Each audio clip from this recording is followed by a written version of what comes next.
Hello, everyone. We'll just wait a few minutes till others can join us.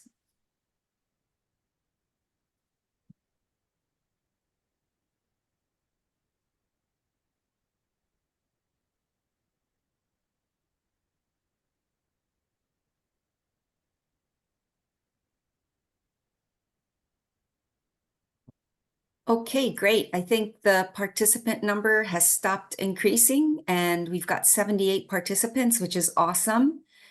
I want to welcome you to the SNEP Network's Massachusetts Grant Funding Workshop.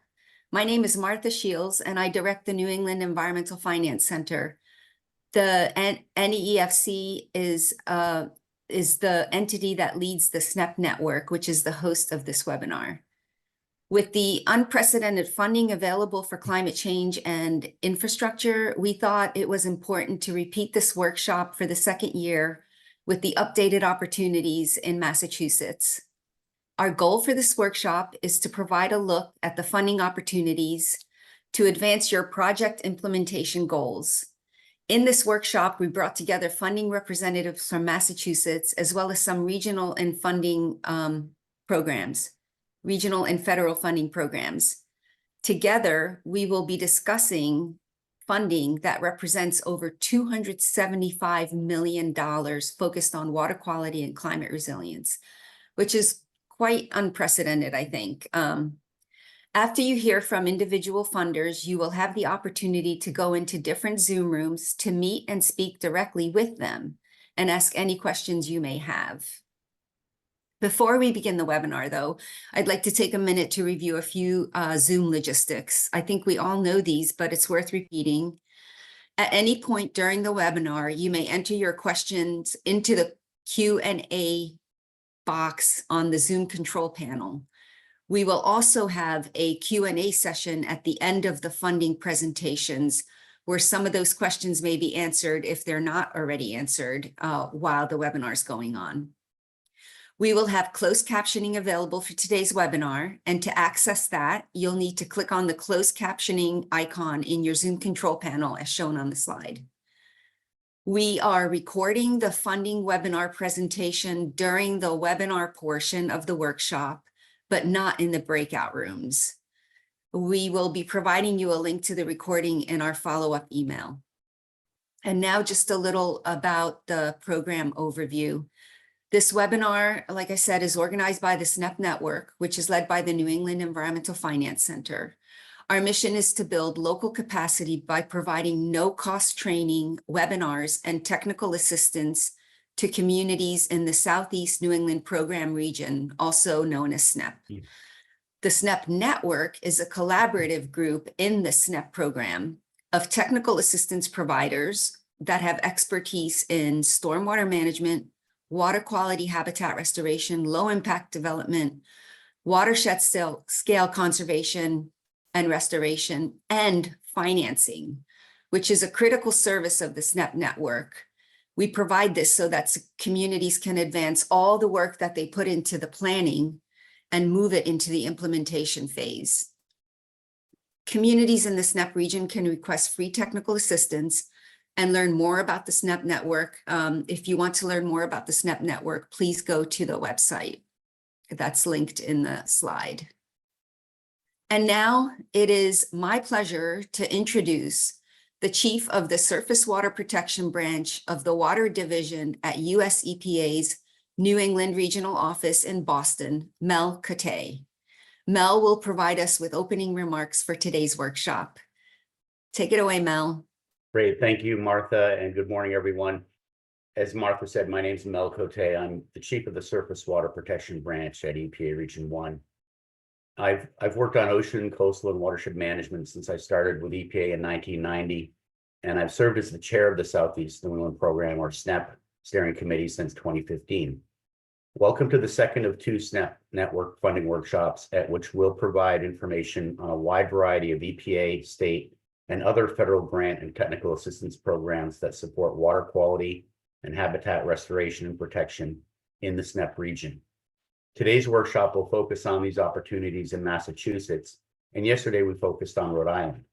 I'd like to thank the New England Environmental Finance Center for managing the SNEP network, which planned and is hosting these workshops, as well as providing a lot of other services for the SNEP region, which Martha just described.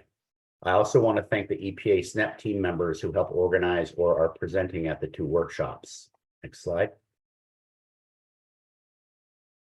As I'm sure most of you know, the SNEP region encompasses the coastal watersheds of Rhode Island and southeastern Massachusetts, including what I'd characterize as the ground watersheds of southern Cape Cod, as well as Block Island, Martha's Vineyard, and Nantucket. Like many other parts of the country, the region faces many threats to healthy ecosystems and thriving communities, including water pollution, overdevelopment, lack of access to the water, climate change, and overburdened and underserved residents. There has been a lot of progress since the 1970s. Municipal and industrial wastewater discharges are strictly regulated, and if they are still contributing to poor water quality, can be further regulated with even more stringent requirements. However, while there has been progress reducing stormwater and other non-point sources, these remain very challenging in the face of development and associated increases in impervious surfaces. Those same pressures also contribute to habitat fragmentation and the loss of important ecosystem functions. Next slide, please. Great. SNEP was established when Congress included language in the federal fiscal year 2012 Appropriations Act directing EPA to, quote, convene and lead a comprehensive regional policy coordination and outreach effort to protect, enhance, and restore the coastal watersheds of southern New England.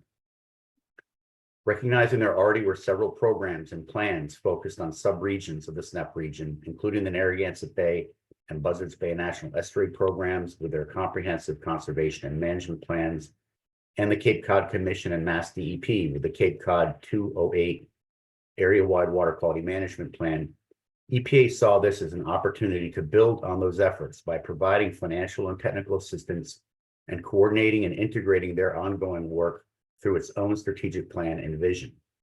SNEP also has emphasized and facilitated innovative technologies and approaches to our more intractable environmental problems, and has worked hard to develop better indicators to determine whether management activities are having their desired effect.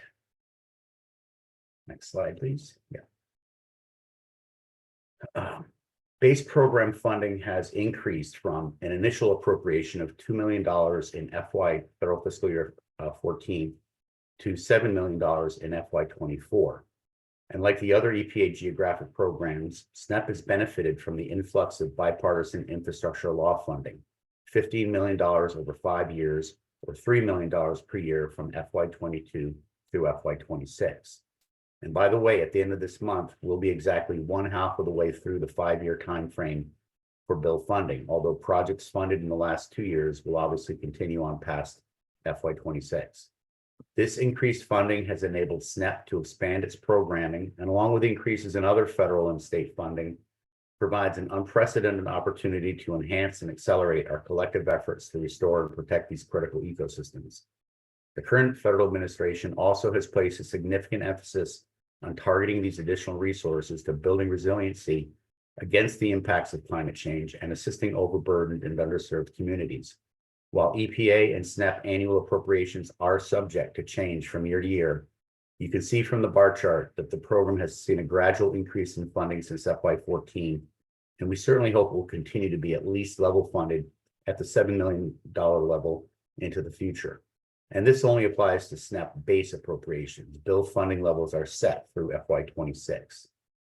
Next and last slide. So today you're going to learn about several upcoming opportunities for funding and technical assistance from SNEP, the Narragansett Bay Estuary Program, National Fish and Wildlife Foundation, and New England Water Infrastructure Network.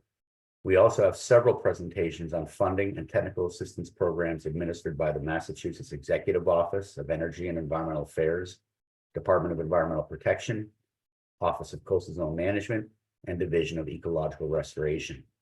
Like SNEP, the National Estuary programs are all receiving bill funds to supplement their base appropriations, while EPA's State Revolving Fund program has received a very large increase in bill funds, all of which are passed through the states to accelerate the construction of new and upgraded municipal wastewater, stormwater, and drinking water infrastructure.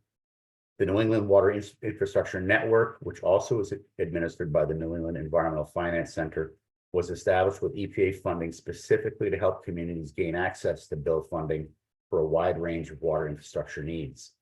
State governments also stepped up in a big way to help restore water quality and habitat and build resilience at the community level, and Massachusetts is no exception. We'll hear about several of its programs next. So with that, thank you for being here today, because it means you're interested in helping us achieve our shared vision for a resilient ecosystem of safe and healthy waters, thriving watersheds and natural lands, and sustainable communities. And I'll turn it back to Martha. Thanks very much. Thanks, Mel. And now it is my pleasure to introduce Kimberly Groff, SNEP Network Massachusetts liaison. Just a few words about Kim. Kim has dedicated her 30-plus-year career to advancing water quality improvements in Massachusetts. And prior to joining the SNEP Network, she served as the director of the Watershed Planning Program, Division of Watershed Management with Mass DEP.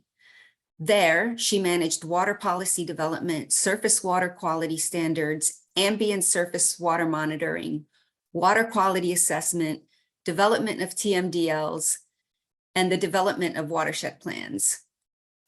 So it's my pleasure to introduce my colleague, Kim Groff. Okay, Kim, take it away as the host. Thank you, Martha. It's really a pleasure to be here today on behalf of SNEP Network and help showcase this unprecedented amount of funding in the state of Massachusetts for water quality infrastructure, habitat, and climate resilience. It's my pleasure to introduce the next 11 speakers. These speakers represent a variety of state, federal, and nonprofit funding opportunities. As Martha pointed out at the outset, there's $275 million in aggregate. On the Massachusetts side, there's about $125 million. And combined with the federal and nonprofit, that brings us up to 275. So have not seen this before in my 30 years of service. So what we'll do is we'll start off with the Massachusetts state programs first, and then we'll transition into the regional and federal opportunities. I want to just prime you that there's a lot of information here, and we will be following up with the slide deck, the recording, and the contact information for each of the speakers. I encourage you, if you have general questions, to put them in the chat during the webinar portion, and we'll do our best to get to those questions both during the program and at the end. And then you'll also have the opportunity to speak directly with the funders in our Zoom breakout rooms. So without any further delay, I'd like to kick it off with Courtney Rocha. Courtney is representing the Massachusetts Vulnerability Preparedness Program. Courtney is the Southeast Regional Coordinator from MVP. And Courtney, the floor is all yours. Thanks, Kim. I'm happy to be here today and give a little bit more information about MVP. As Kim said, my name is Courtney Rocha, and I am the Southeast Regional Coordinator from the MVP program. Our grant is currently open right now, and we have at least 30 million available this round. I believe up to 37 million, and that is 3 million per municipality, political subdivisions of the Commonwealth, which includes some water departments and regional planning agencies, and then also state and federally recognized tribes. And then for regional projects, we can award up to 5 million per grant. We have lowered our match from 25% to 10%, and then there is zero match for federally and state recognized tribes. So important dates is that our RFR is currently out now. You can find it on the Combine's website, and this is our action grant. Until March 27th, you can submit questions to your regional coordinators or the MVP manager about the RFR itself, and we can answer those. And then the applications are due 6 weeks later, so we're looking at the beginning of May. What types of projects do we fund? So we fund community identified priority actions to address climate change impacts. So the priority actions come from MVP planning grants. So out of all the municipalities, 351, 349 have gone through the MVP planning process. So if you are in, chances are at 98% you have a planning grant in your town, and any of the community identified planning action items in that plan are eligible for action grant funding. And then if the town has done any subsequent community climate planning, those actions are also eligible as well. We fund all phases of design, from planning, assessments, capacity building, and regulatory updates, design and permitting, and on the ground construction and implementation. Our priorities is that successful applications meet 9 of our core principles, which you can find on our website, but we have an emphasis on nature-based solutions, engagement and outreach, and environmental justice, and priority populations. To be eligible for MVP, you must be MVP certified. So as I said, to be MVP certified, you must go through the MVP planning process, which 300 and some odd communities already have.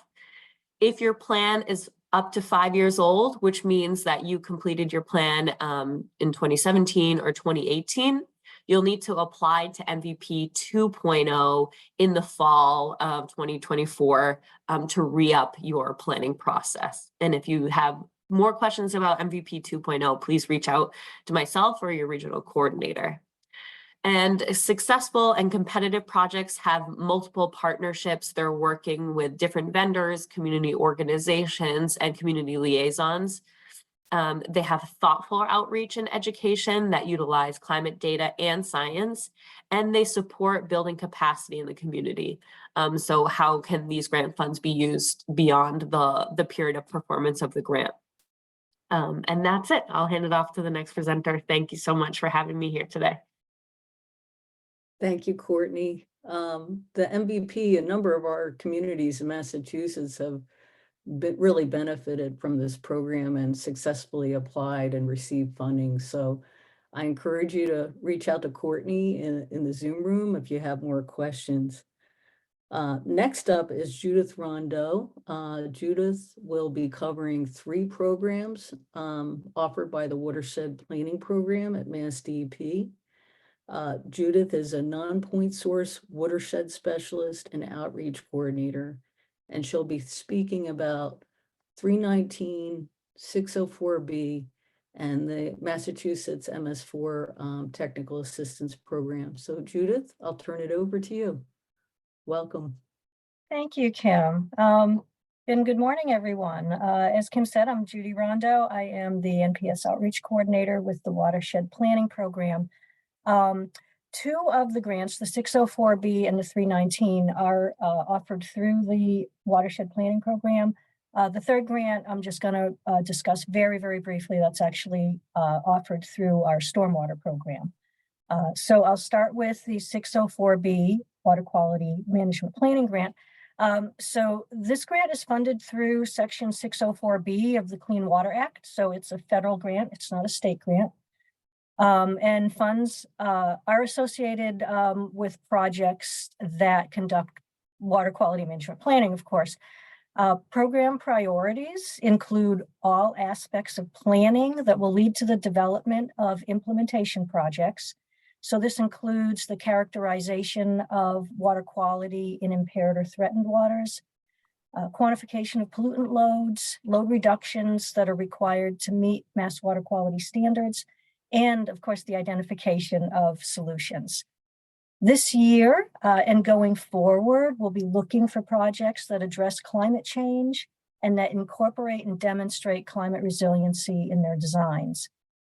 Projects should evaluate if they're located in communities with environmental justice populations, and they should identify how they'll provide opportunities for equitable and fair access to the benefit of this grant program to those communities. Fundable projects under 604B include water quality monitoring, water quality assessment, and also watershed assessment. Those activities might lead to the development of 9-element watershed-based plans. When I talk about the 319 grant next, 319 implementation projects require a 9-element watershed-based plan. So if you're planning an implementation project, you might want to consider 604B first to do this kind of groundwork, laying the base to apply for those implementation grants later. As I previously said, climate resiliency is a priority starting this year and going forward. And 604B also will fund the planning and engineering design of implementation projects. We have 2 new categories this year, 604B Environmental Justice Non-Point Source Coordinator Program, which focuses on capacity building in communities with environmental justice populations, and regional scale watershed planning for nitrogen impacted areas. And this new category focuses on communities that are dealing with nitrogen loading and also implementing total maximum daily loads. Eligible entities for this grant include units of government, so regional planning agencies, councils of governments, counties, cities and towns, conservation districts, and tribes. This year, we have about $900,000 in funding, and this includes our regular 604B funding plus some additional funding from the bipartisan infrastructure law. Awards are typically in the range of $50,000 to $100,000. We don't have a minimum or maximum award amount. This is just kind of an average that we see from our applicants. We don't require match for this grant program. However, if you do provide match, it will increase the competitiveness of your proposal. The grant duration is 2 years with a potential for 2 one-year renewal options for a potential total of 4 years.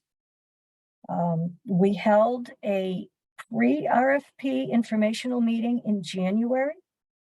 If you follow the link on the bottom of the slide, you can access information from that meeting on our grants website. The RFP was released last Friday, March 8th, so we can no longer discuss potential projects with you. If you have questions about the grant proposal itself, they must be submitted by 5 p.m. on March 20th to Megan Selby, who is our 604B grant coordinator. Her email address is there on the bottom left of the screen. And proposals are due on May 8th. A couple of things to think about when you're preparing your proposal. Please follow the outline that's provided in the RFP. If you do not follow the outline, you will lose points on your final score. Please assume that the reviewer doesn't know anything about your area, your water body, the water quality issues that you're trying to address. Please provide all relevant information so that the reviewer can make a fully informed review of your proposal. We have several pots of funding, as I mentioned, for this grant, and they cannot be mixed. So please be clear about your tasks and the associated task budget. So if your proposal is selected for partial funding, it's clear where it can potentially be split. And finally, please provide letters of support from your project partners to demonstrate community support for your project. And if you're in an environmental justice area, please be sure to include letters of support from the EJ community to demonstrate that the community both supports the project and also is engaged in the project. All right, Kim, that's it. We can move on to 319. All right. So 319 is also funded through the Clean Water Act, so it also is a federal grant. And this grant program is associated with, or I should say it funds projects to conduct implementations to restore impaired waters. So those are waters that are listed in the Massachusetts 303D list, which is also known as the Integrated List of Waters. Program priorities this year include projects that address the restoration of impaired waters and the protection of high quality unimpaired waters through the implementation of best management practices. As with the 604B, we want to see projects that incorporate climate resiliency in implementations. We like to see the application of new non-point source management technologies. And we look for projects that enhance diversity, equity, inclusion, accessibility, and environmental justice. And finally, projects will be prioritized if they build upon previous 319 projects or are based on 604B or other planning grant projects, such as MVP or coastal pollutant remediation grant projects. As I previously mentioned, Mass DEP accepted 9-element watershed-based plans are required for any implementation project. So project types include, they're broken into 2 types, implementation projects and non-implementation or capacity building projects. So implementation projects are projects that restore impaired waters or protect healthy waters. And new this year, we also have projects that restore nitrogen impacted areas. Capacity building projects include environmental justice non-point source coordinator. This is new this year. And as with the 604B, it focuses on capacity building in communities with environmental justice populations. We also fund regional non-point source implementation project development. This category funds regional planning agencies and other eligible nonprofit organizations to carry out non-point source focused work. Agricultural regional non-point source implementation projects, similar to the regional MPS project development. This focuses specifically on agricultural non-point sources. Non-point source capacity building and technology transfer. So these are projects that conduct capacity building at the local or regional level and activities such as the application of new non-point source management technologies. And finally, we will fund municipal and regional stormwater collaborative and funding mechanisms.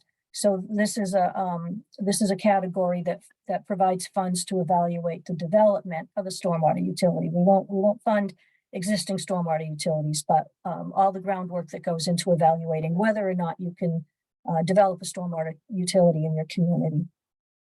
So we have approximately $3.1 million in funding this year. Like 604B, we have no minimum or maximum limits, but awards average anywhere from $50,000 to $500,000, kind of depending on what your best management practice might be. We have a big announcement this year. We're very excited to be able to say that we've been able to identify a source for non-federal match internally. So there is no match requirement in this grant round. We hope that we'll be able to sustain this in the future, but it will probably be a year-by-year thing. The grant duration is 2.5 years with the potential for a 1-year renewal option for a total of 3.5 years for each grant project. You can visit our grant website. Again, the link is on the bottom of the slide there to access information about our January pre-RFP informational meeting. We anticipate that this grant will be released tomorrow. So if you have questions, you have a tiny narrow window to contact us. Written questions are due on March 29th, and the proposal deadline is 5 p.m. on May 24th. As with the 604B, when you're preparing your proposal, please follow the outline provided in the RFP. Assume the reviewer doesn't know anything about your project, your area, your water body, your water concerns, and be sure that you're proposing comprehensive and feasible solutions to address your impairment, and you must provide pollutant load reductions. Any Massachusetts public or private organization is eligible for this grant. All right, next slide. All right. So the MS4 Municipal Assistance Grant Program, as I previously said, is offered by the Stormwater Program. So it's not a watershed planning program grant. And I would urge you, if you have any questions about this grant, to please contact Liz Clark, who is the grant coordinator Her email is on the bottom left of the slide there. So the purpose of this funding is to help groups of Massachusetts municipalities expand their efforts to meet the 2016 MS4 general permit requirements and reduce stormwater pollution through coordinated partnerships that emphasize resource sharing. Program priorities include municipalities that are subject to the current MS4 permit, and proposals must come from groups of 2 or more towns. Projects must be completed in the state fiscal year, which is June 30th, and preference is given to projects that will benefit the greatest number of municipalities, and proposals that address the needs of EJ communities will be prioritized. Project types include planning, resource sharing, education and outreach, and the implementation of projects that comply with MS4 permit requirements. And all stages of funding, all stages are eligible for funding. So planning projects, implementation projects. The available funding is $300,000. There's no maximum award, but the minimum award is $50,000. There is no match requirement. The 2024 grant round release date has not been announced, but it will likely be in the fall of 2024. The link to our DEP grants page is on the bottom of the slide there, so you can follow that to get more information about this particular grant program. And as I said, please contact Liz Clark if you have any questions about this grant.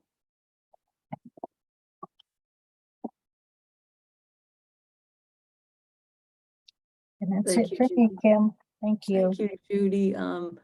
It's great to see that this year there's no match required for each of these 3 opportunities. So I encourage you, if you have a match with your project, to reach out to the folks at DEP.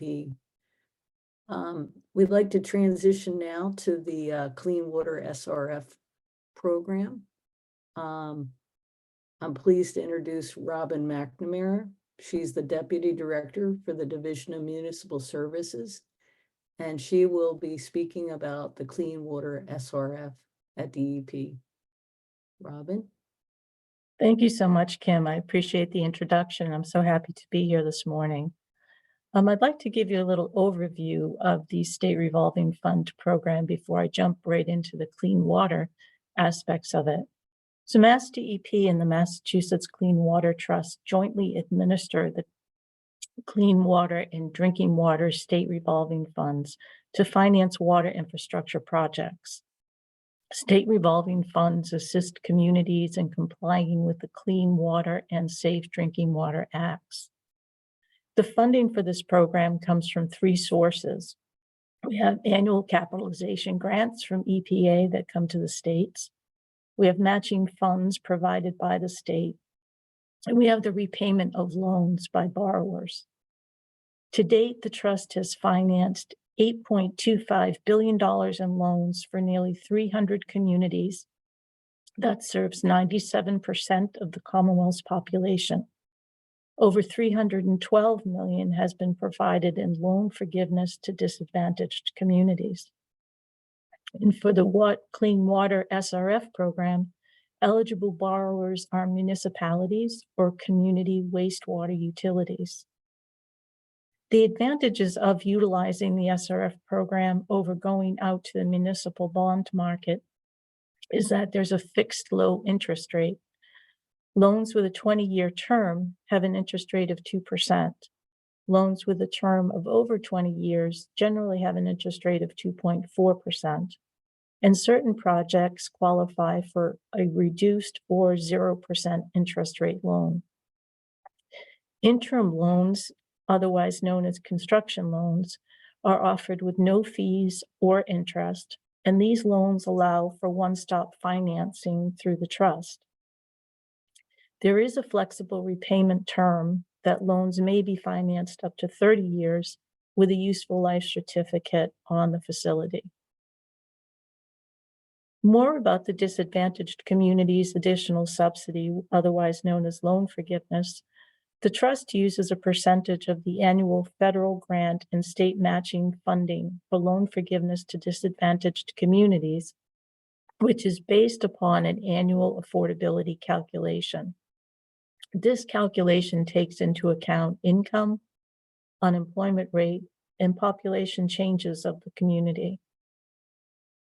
Bill funding provides for supplemental loan forgiveness to disadvantaged communities that's actually in addition to the standard offering from the trust. So what type of projects are covered by the Clean Water SRF? Stormwater management, CSO corrections, I&I remediation, sewer system rehabilitation, wastewater treatment improvements and construction of facilities, collection systems, non-point source pollution management, nutrient enrichment mitigation and planning. And we also have wastewater infrastructure projects that are intended for the energy, water conservation, production of renewable energy, or for climate resiliency. We finance 3 different project phases. The first of which is asset management planning, which actually comes with a grant. We have planning projects that are related to our construction projects, and we also have the construction themselves. Projects that are given the greatest priority are those that will demonstrate,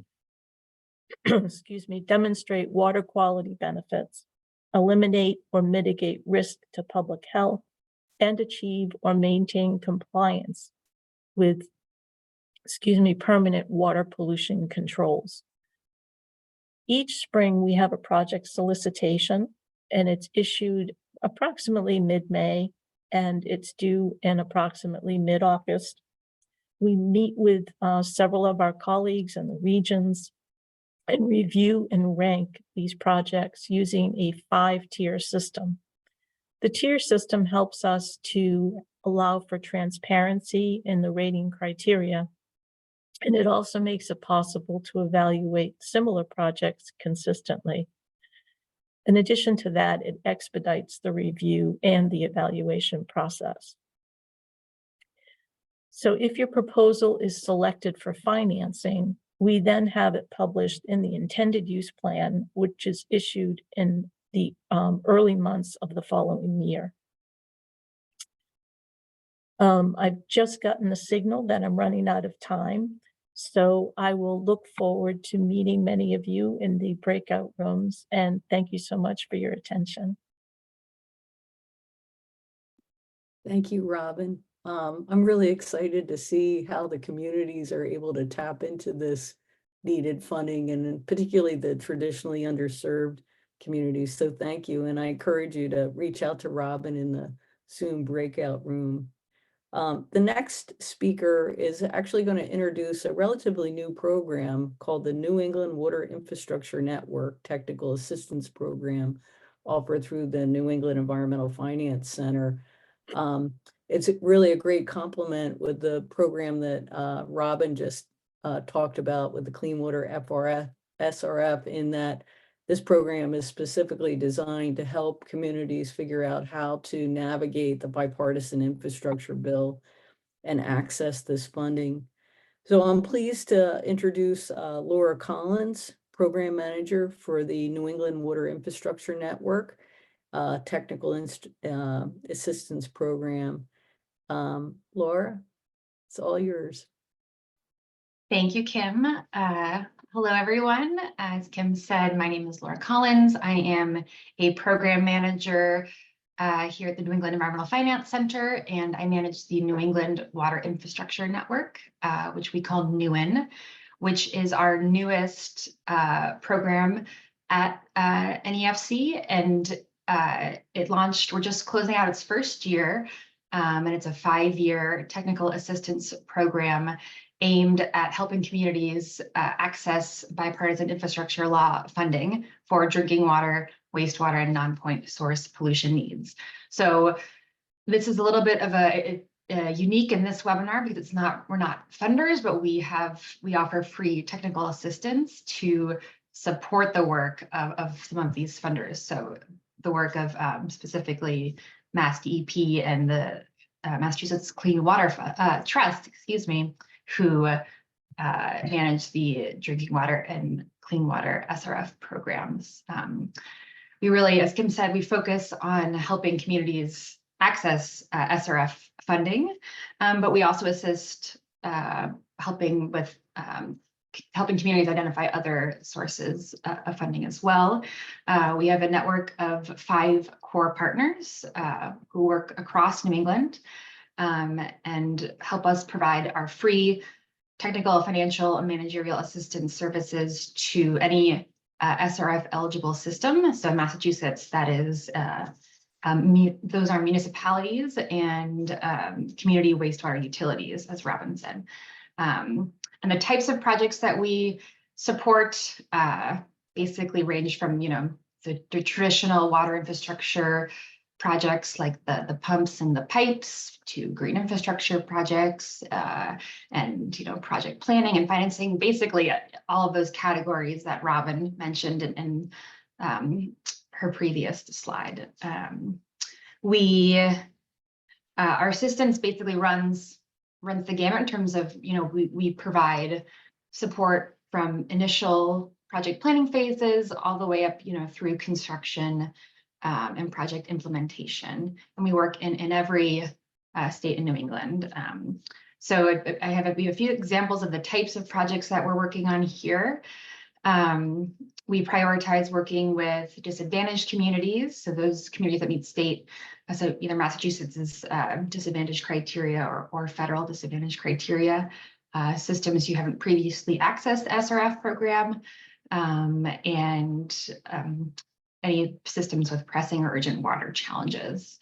So we currently have 14 projects across New England and a few in Massachusetts.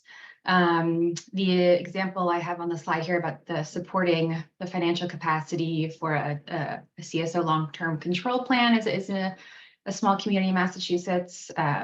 We also worked with another small community in the western part of the state on a drinking water project to help there's a sort of explore the potential of using emergency SRF funding to restore a leaking water tank.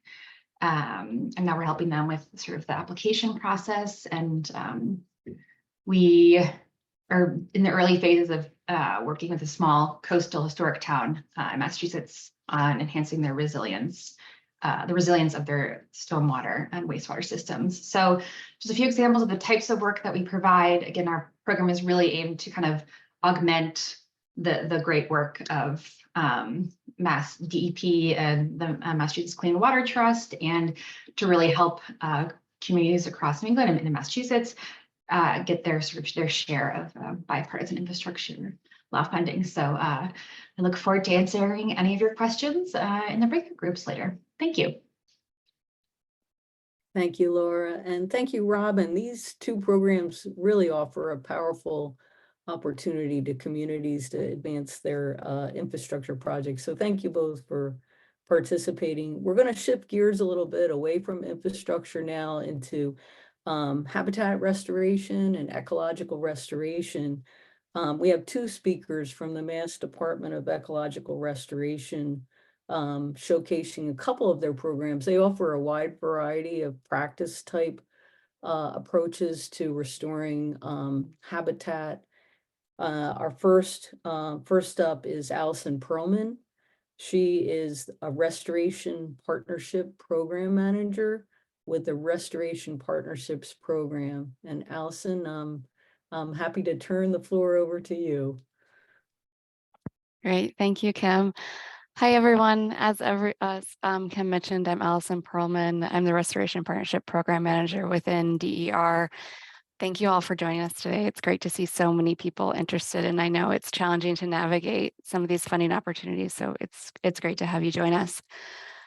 Just a little bit about the partnership program itself. It's a fairly new program. I think we're going into the 3rd year now. And it's really focused on helping regional organizations build capacity to lead and support restoration and nature-based climate adaptation within their regions. So the Restoration Partnership Program is focused on regional or watershed scale to encourage that system-wide benefits and allow cross-boundary thinking. It's locally driven. Planning, prioritization, and projects are developed by the partnership organizations who have been working in their regions for years. It's focused on capacity building. We all know that capacity is often a major barrier to advance restoration and climate resiliency work. And so the program's really focused on supporting both the knowledge and skills development for restoration and providing funding for staffing positions. The program's focused on resiliency and collaboration, supporting a restoration community, fostering relationships that allow for holistic and cross-sector thinking with partners both from kind of upstream and downstream communities with varied strengths, and providing that space for them to come together to share experiences, identify common needs, and foster professional connections. And then finally, providing solid, predictable funding to allow for the time to build the foundation for that long-term ecological and community resiliency benefits. So just a little bit on the technical side of the grant itself. The partnership program funding provides an estimated $100,000 to $200,000 annually per partnership. Last year was slightly higher than that.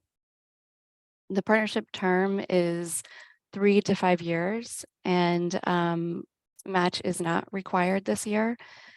So the RFR, we'll release another RFR for phase 2 new partnerships, which will be released in spring 2024. So that's right around the corner.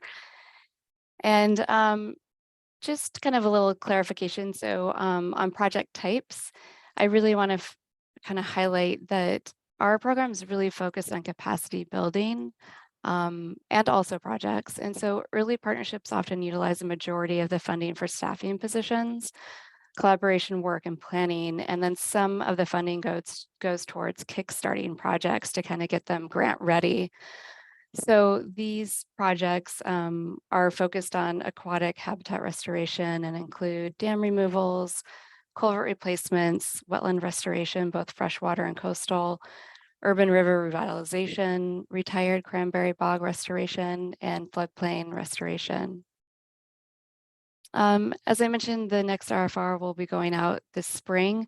And so it's kind of considered as a phase 2 of the program, slightly different than the last RFR, but it's really focused on kind of the following criteria, region-based. So applicants' proposed work is within an interconnected geographic Massachusetts region, which spans beyond jurisdictional boundaries. The applicants also currently are planning to expand work to pursue restoration of degraded aquatic ecosystems and nature-based climate resiliency with long-term benefits to the surrounding ecology and communities. It's also the applicants will be prioritizing implementation of existing long-range strategic or similar plans to maximize the potential for high-quality vetted restoration projects with local support and co-benefits. Applicants will also prioritize leading collaboratively, engaging a diversity of partners, bridging interests and cultures to find common ground, and ensuring equitable delivery of restoration benefits. The applicants will demonstrate the ability to build lasting capacity among partners to advance restoration and climate resiliency activities. And the applicants will highlight communication strategies to amplify values and benefits of ecological restoration, climate resiliency, and uplift partnership successes. So in terms of eligibility, the lead organization are really nonprofits and regional planning agencies. Again, though, this is a partnership, which includes several organizations. So depending on the structure of the partnership, some core partners receive funding, and that eligibility is a little broader. I also wanted to highlight that, as Kim mentioned, DER has several sources of funding, and they all kind of are coming out soon. One is the CRMA program, which Holden's about to talk about. But I also wanted to highlight that there are 2 other funding opportunities coming out. One is coastal wetland and retired cranberry bog restoration projects.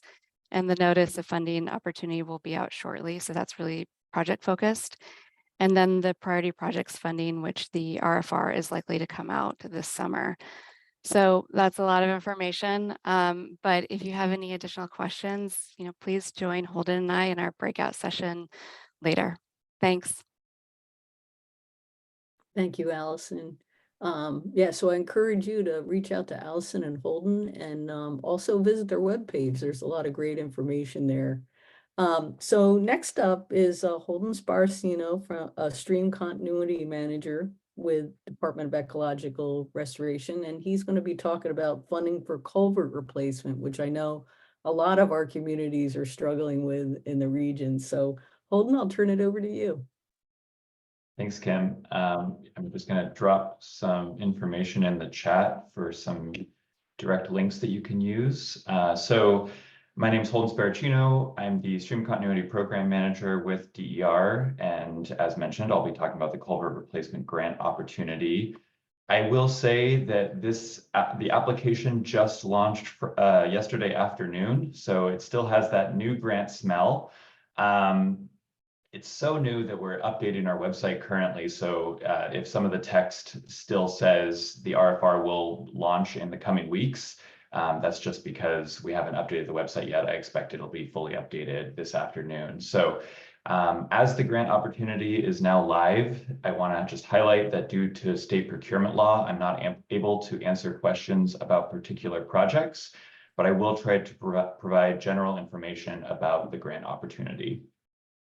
If you do have a clarifying or technical question regarding the application or application process, we do have a Q&A that is open. Questions should be submitted in writing by 4 p.m. on March 22nd, and they must be sent to the derculverts@mass.gov email address, and they should include the RFR ID in the subject line. And that text, again, I sent in the chat, so you can copy that RFR ID directly, but it is DER 2024-03. Okay, so now to get to the fun stuff, the Division of Ecological Restoration's Culvert Replacement Municipal Assistance Grant Program is seeking proposals from municipalities, local government units, as well as federally recognized and state acknowledged tribes interested in replacing or removing undersized, perched, or degraded culverts or bridges in Massachusetts located in areas of high ecological value. I will also note that we do have resources on our website for identifying areas of high ecological value, including habitat and restoration potential. So please take a look at the website link that I sent over. Some of those materials will help you establish, which culvert crossings might be a good fit or likely, to be a good candidate for this funding source. The purpose of this funding is to encourage applicants to replace aging culverts with better designed crossings that meet improved structural and environmental design standards, as well as flood resiliency criteria. And applications are due Friday, April 12th at 4 p.m. DER estimates that approximately 2 to 3 million will be available in fiscal year 25, and these funds will be used for any step of the design or any step of the replacement process or removal process, including field data collection, design and engineering, permitting, and construction activities. Culverts or small bridges must be located on a public way, and only projects that intend to meet the goals of the Massachusetts Stream Crossing Standards will be considered for funding. Crossings must be over a non-tidal river or stream channel. The stream channel may be either intermittent or perennial.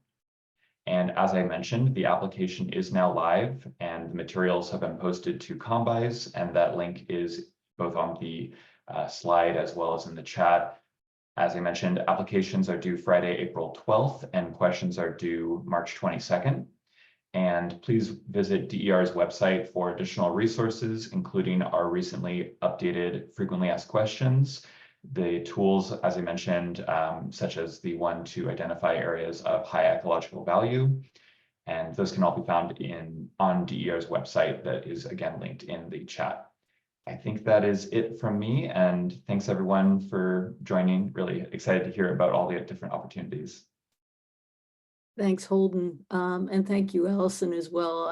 We have so many projects that have benefited from DER assistance, and I'm personally involved in one that was hung up for about 20 years and is now advancing to design through the partnerships program. So thank you both for highlighting these opportunities for our communities. We're going to transition now to coastal zone management. There are a number of programs that are offered through Mass CCM for our coastal communities that help build coastal resilience. First up is India Mackinson. She's a coastal resilience grant specialist with CCM, and she will be talking about coastal resilience grants. India, I'll turn it over to you. Hi, everyone. Thank you so much. I'm India Mackinson, the Coastal Resilience Grant Specialist at CCM, and I'll be presenting on our Coastal Resilience Grant Program. So our program started in 2014, so we've been funding projects for 10 years now with the following program priorities: addressing current and future coastal flooding, erosion, and sea level rise, protecting public facilities and critical infrastructure, providing broad public benefits and access, and supporting the adaptation of environmental justice communities.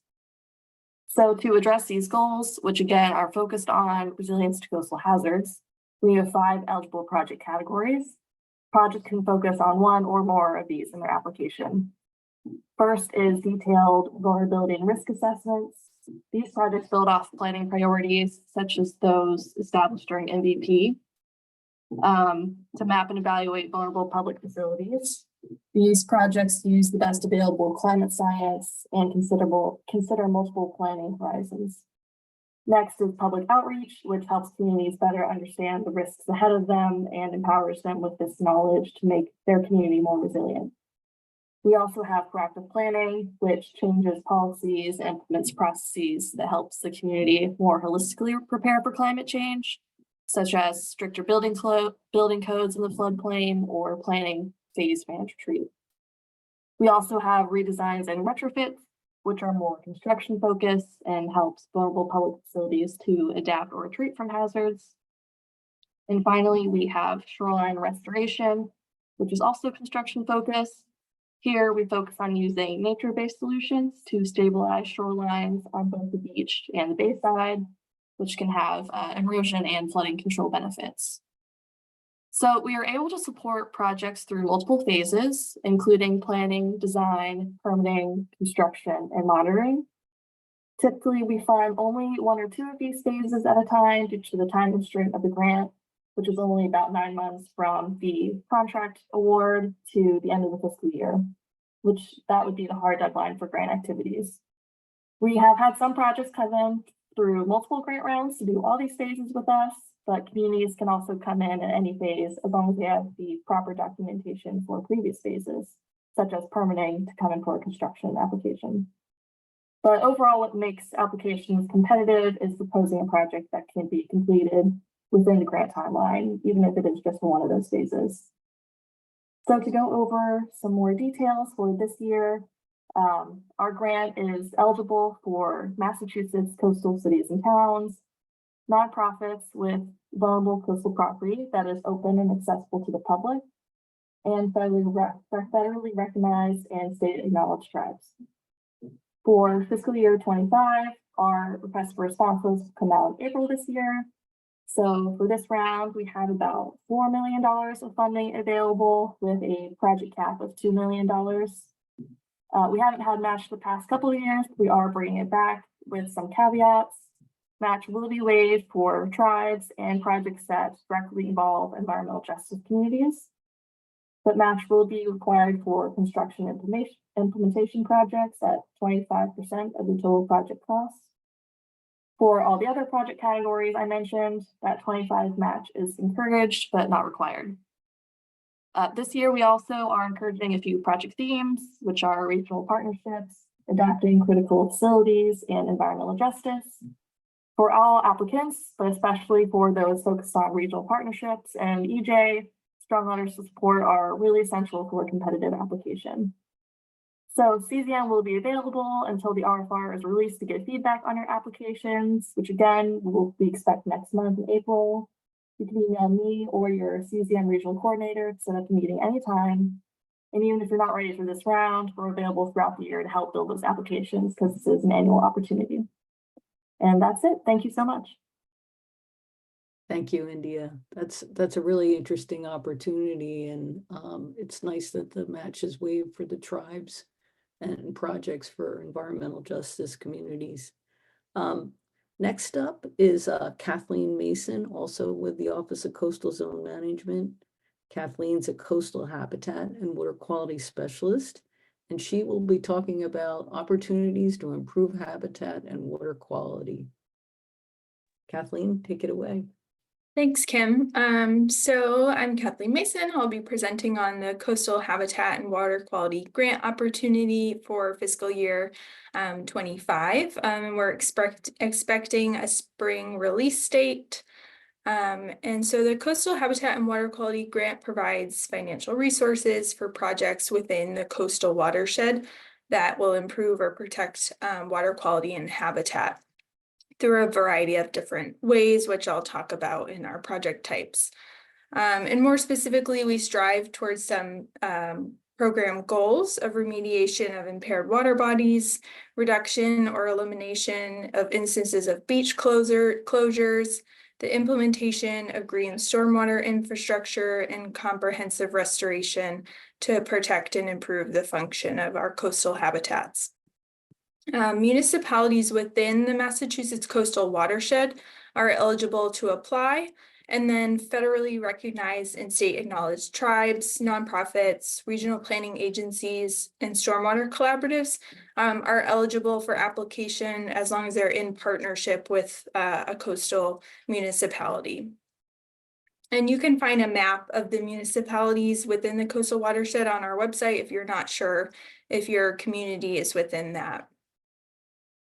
So eligible project activities can fall within one or more of the 5 categories that I'll list. So these include efforts to assess, identify, and characterize non-point source pollution impacts from stormwater runoff to coastal water bodies, the design and construction of stormwater structural best management practices, capacity building activities that include trainings for municipal staff, bylaw development, and case studies, and ultimately these should support future implementation of green stormwater infrastructure. Another eligible project is development of habitat restoration plans, and that might include data collection and synthesis, natural resource assessments, and restoration prioritization work. Ultimately, that provides a comprehensive analysis of the stressors in the environment and options for restoration. That would be detailed in that plan. And then the last category is the advancement of priority land acquisition planning activities. And that's for the purposes of restoration and buffer protection for future marsh migration. And so this category specifically is for those that have previously completed a habitat restoration plan with funding through the Coastal Habitat and Water Quality Grant. Competitive projects might also incorporate community participation and engagement, and the grant might also help fund education outreach as components of the broader 5 categories that I mentioned. This year, our grant has about $2 million in funding available, and generally projects are estimated to range in the $50,000 to $850,000 range, and that kind of depends on the project type and its nature. A match is not required, but it is encouraged. And then projects can be within a 1 or 2 year timeline, which follows the state fiscal year calendar of July 1st to June 30th. Again, as India said, note that Coastal Habitat and Water Quality staff, as well as our Coastal Zone Management Regional Coordinators, are available to meet. We can provide technical assistance, look through the applications and materials all the way until that RFR is released. So feel free to reach out to me. I've provided my email on the slide. You can also visit our website to get the contacts for our regional coordinators directly, or I can help you with that. So looking forward to hearing your questions later. Thank you, Kathleen, and thank you, India, as well. So we're going to transition now to our regional program offerings. So that wraps up the state program offerings. And I must say, it's a really impressive array of programs that are offered in Massachusetts. First up on the regional funding opportunity is the Narragansett Bay Estuary Program. Narragansett Bay Estuary Program is one of 3 estuary programs in the region, Mass Bays being the other and Buzzards Bay being the third. And Narragansett Bay covers quite a wide area, most of Rhode Island and a good portion of southeastern Massachusetts. Darcy Young is the outreach coordinator for Narragansett Bay Estuary Program. She could not be here today, and I put her contact information in the chat if you'd like to reach out to her. And so Pang Sodonsambat from the SNEP network will be covering her slides today. Pang, I'll turn it over to you. Thanks, Kim. As Kim said, Darcy isn't here, so I'll be filling in and providing a little more information about the estuary program's funding opportunity. So to start, I wanted to give a little bit of background on the Narragansett Bay Estuary Program. The NBEP serves the watersheds of Narragansett Bay, Little Narragansett Bay, and the Rhode Island coastal ponds. So over the next 3 years, NBEP will continue to receive funds through the bipartisan infrastructure law, and the intention is to subaward all of those funds. So that's very exciting. The NBEP is still assessing topic priorities at the moment for this year's grant program, but they will have an eye toward releasing the RFP this summer or fall.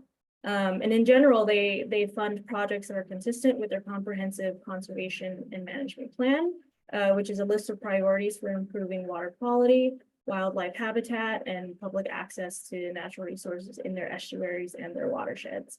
An example of this, or example of RFPs in the past, have included green infrastructure planning and capacity building and habitat restoration and public access planning.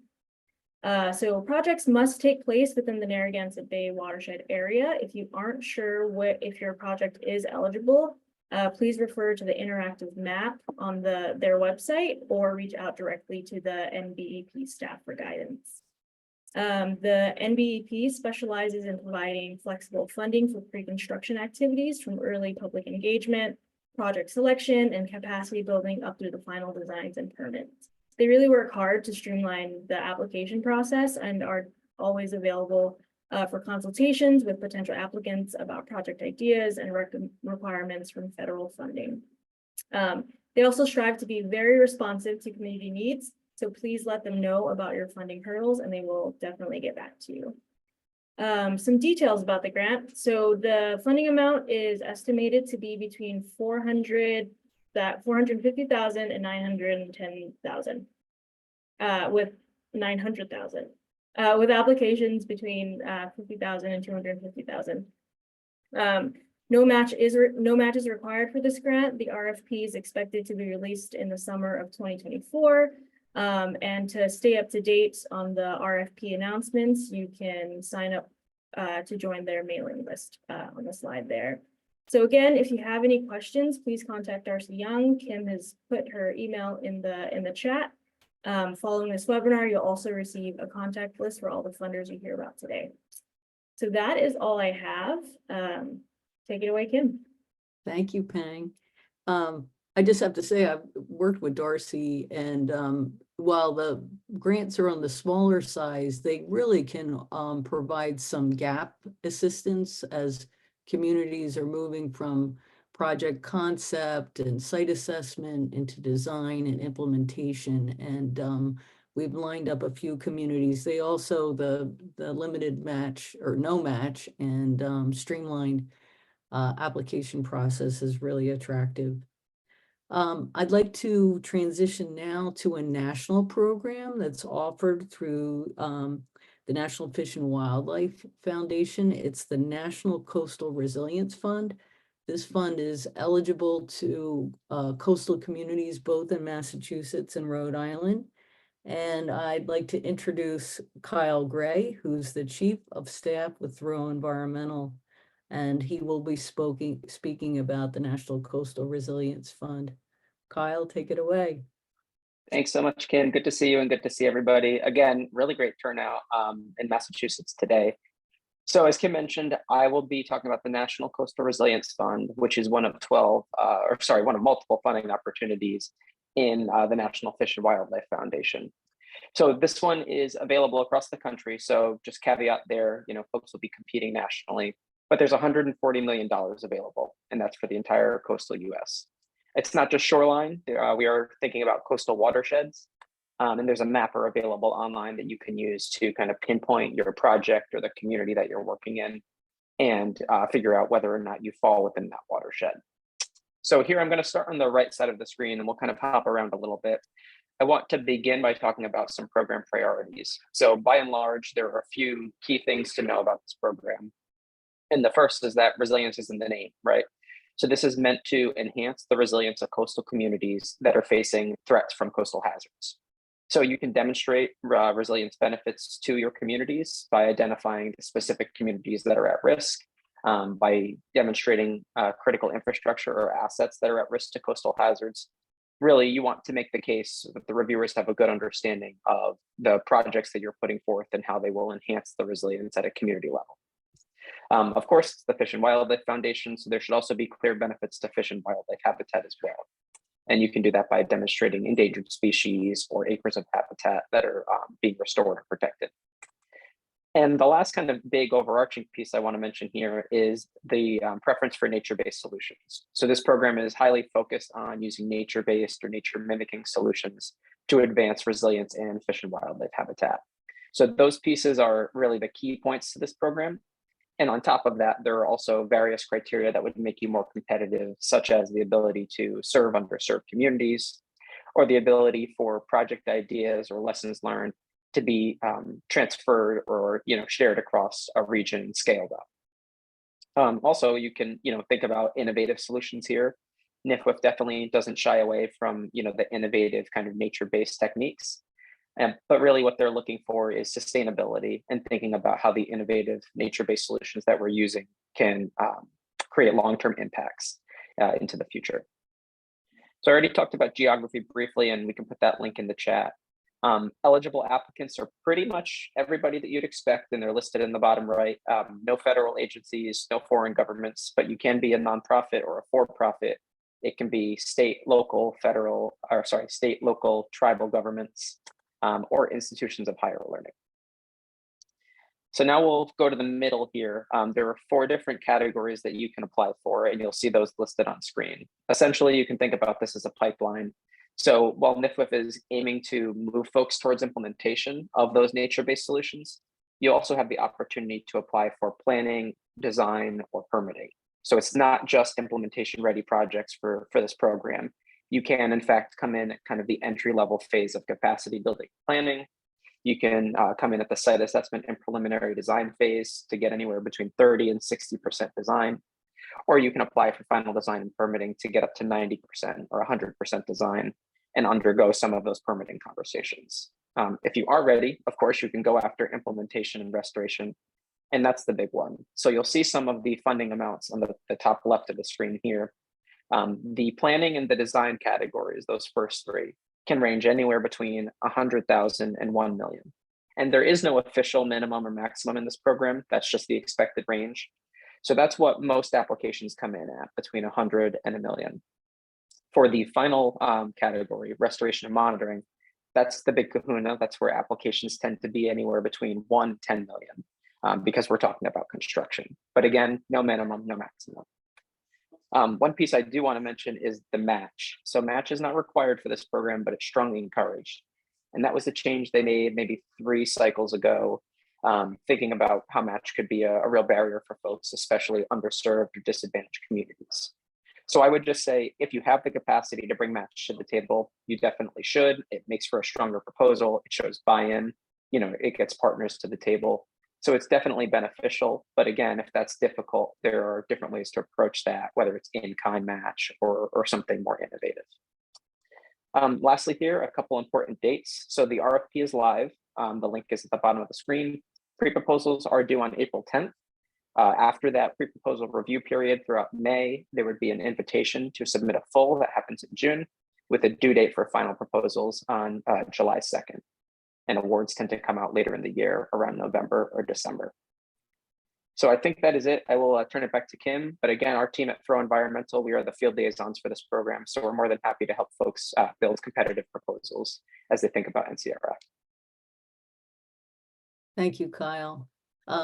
I should have prefaced your introduction by indicating that Thoreau is a consultant working for National Fish and Wildlife Foundation. And if you have a project that fits in the sweet spot of nature-based solutions, human resilience, and habitat restoration, I strongly encourage you to reach out to Kyle and access the staff at Thoreau, because they will help you develop your project and give you coaching points on how to make it more competitive. So if you have a project in that category that you think fits, feel free to reach out to Kyle during the session and otherwise. We're going to transition now to a SNEP program offered through the Restore America's Estuaries program. Our speaker is Tom Ardito. He's the director of the SNEP Watershed Implementations Grant Program, otherwise known as SWIG. And we've had many communities throughout Rhode Island and Massachusetts benefit from this program, which has been around, I think, Tom, you'll cover it, since 2008 or 9. So without further delay, I'll pass it over to Tom. Thank you, Kim. And thanks to the SNEP network for hosting this workshop. We're really happy to be able to present information on this program. Like other programs you've heard from today, our RFP is currently open. So you can go to the URL right at the bottom of the screen there, snepgrants.org, and access our request for proposals and a link to our application website. So as Kim indicated, Restore America's Estuaries has a partnership with EPA to manage the SNEP Watershed Implementation Grants Program. And you can think of it as kind of a corollary to the SNEP network. The SNEP network provides technical assistance in support of the SNEP mission, and we provide funding in support of the SNEP mission. And that mission, you can go to the EPA SNEP website and refer to the SNEP strategic plan, and you'll see the three major elements are clean water, healthy ecosystems, and sustainable communities. So those are the big priorities that we look at. This year in 2024, we have about 2.8 million available, which will be awarded in Rhode Island and Massachusetts, Southeast Massachusetts in the SNEP region, obviously. Our grants are from $10,000 to $500,000, typically in the $100,000 to $400,000 range, with a maximum project period of 2 years. 30% non-federal match is required, and we're flexible, as Kyle was indicating with NIFWIF, the NIFWIF program. We're open to in-kind and many other forms of contribution as match besides cash. The applications are open right now. As I mentioned, a letter of intent is the first step in a two-step application process. And the deadline for the LOI is April 5th. So there's plenty of time to get that together. After reviewing the letters of intent, we'll invite full proposals and typically notify awards in July, with projects starting typically very early fall once the grant agreements are done and the awards have been announced. While you're on our website, you could also see past projects. Just click on the project year, and you'll see the kind of things we've funded in the past. And you'll see it's a really broad range of work within those three categories that I mentioned. All aimed at implementing the SNEP strategic plan. We very much favor partnership projects, whether those are multi-community or, among different organizations or even interstate. We look for multiple benefit projects, comprehensive type projects, like some of the other programs you've heard from favoring nature-based solutions such as stormwater and other water quality work. We fund environmental justice projects, green streets and neighborhoods, that kind of thing. We fund a lot of habitat restoration, wetlands, rivers, dam removals, oyster reefs. We fund coastal resilience work, such as shoreline restoration, floodplain restoration, innovative and pilot projects like permeable reactive barriers and bioreactors, that kind of thing. We can fund planning or permitting or implementation or post-construction work or any combination of the above.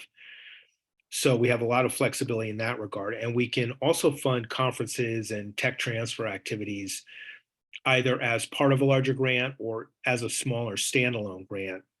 And we do encourage that all our projects include public engagement and outreach, as well as information sharing throughout the SNEP region with practitioners who may be doing a similar project to your project in the region. Like NIFWIF, eligibility is pretty broad: municipalities, state agencies, tribes, nonprofit organizations, regional planning organizations, and academic institutions.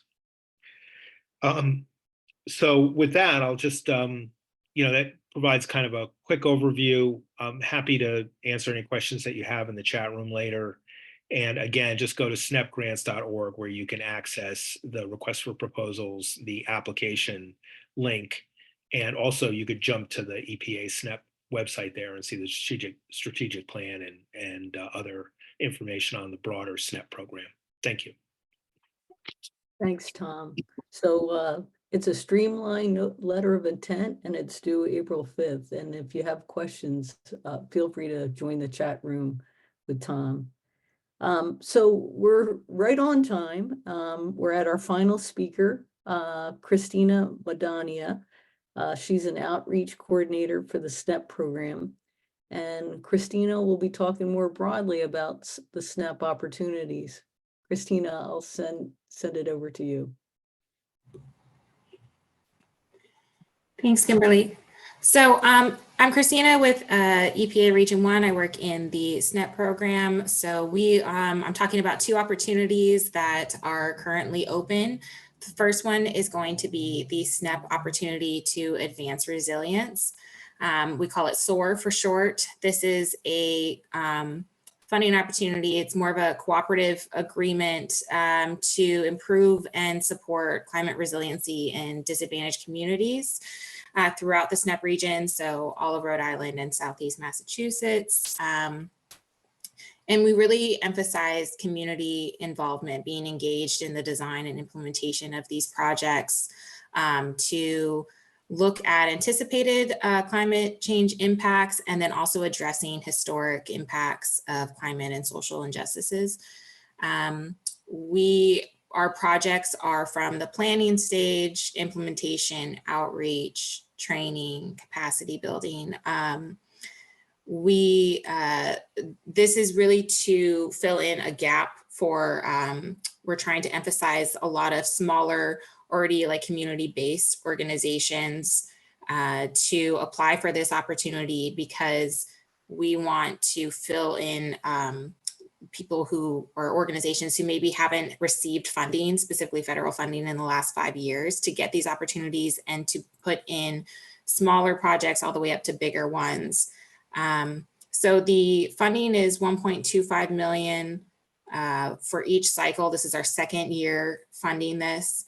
The awards are usually $50,000 to $300,000. We're hoping to do roughly 3 big projects on the end of that range and 7 smaller ones, again, for like new applicants who haven't gone through this grant process before, and really being through a cooperative agreement, really being resourceful and helping make these changes in these communities that have historically been underserved. There is no match requirement, and the project period, these are direct funds. So there's nothing incremental. You get the set amount if awarded, and then through the SNEP network and through your project officer, we help you manage those funds for up to 5 years for or however long the duration of your project is. So applications are now open.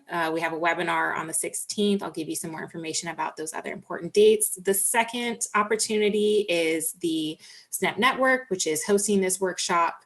That is also open currently. There is a minimum 20% match. It's a 5-year funded period of 8.75 million. And it's to facilitate these resources and guidance, tech assistance for all of our grantees in the SNEP network. So I got my minute warning, but I'm happy to answer more questions either through the Q&A or in the breakout room. Thanks for your time. Thank you, Christina, and thank you to everybody that's participated, both the speakers and the audience. We did an amazing job of staying on time. Peng, I don't see any questions in the chat. Is there anything popping up that we should try to answer before we go to the Zoom breakout rooms? No, it looks like our presenters did an exceptional job answering the questions as they came in the Q&A session. So maybe give folks a minute to type in any general questions they may have, and then we can sort of transition into the breakout rooms. So yeah, in the meantime, Kim, why don't we go over, oh, here's a question.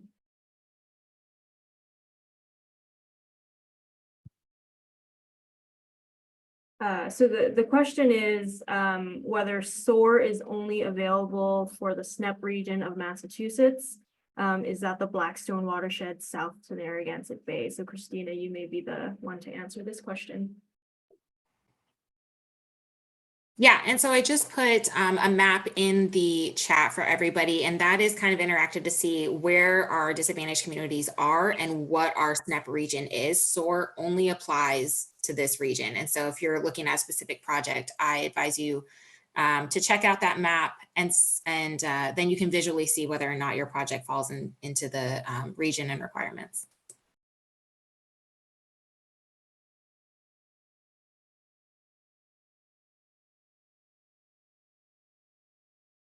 Okay, so feel free to enter any further questions into the chat. We're gonna give you some directions. So the slide is up for how to navigate to your room.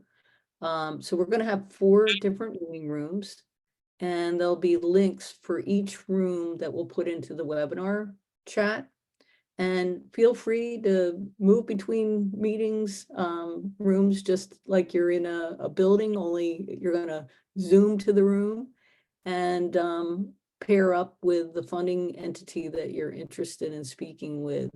And we will keep, I think the rooms will be open till, what is it, 12 o'clock, Peng? We'll have people there, but once we don't see any activity, we'll probably close it off. And you're free to leave now if you can't stick on, but if you'd like to speak to a funder, please do so. So in room 1, we have the Municipal Vulnerability Preparedness Program. So we'll have Courtney there. And then the 2 Coastal Resilience Grant programs will also be in funding room 1. In funding room 2, we'll have the DEP programs, the 604B, the 319 grant programs, and the MS4 municipal assistance, along with Robin, who will be talking about Clean Water SRF and SRF BIL, technical assistance through the New England Environmental Finance Center. And then in room 3, we've got the 2 Department of Ecological Restoration programs. And in 4, we've got the regional programs with the National Coastal Resilience Fund, the SNEP Watershed Implementation Grants, and the SNEP Grants Program. So I believe the links are in the chat, so you can just click on the link that you want to go to, and this will remain throughout the rest of the meeting so that you have those links. They'll also be in your email inbox. I believe Leah sent them around to everybody in attendance. So feel free to go into your Zoom rooms, and thank you all for attending.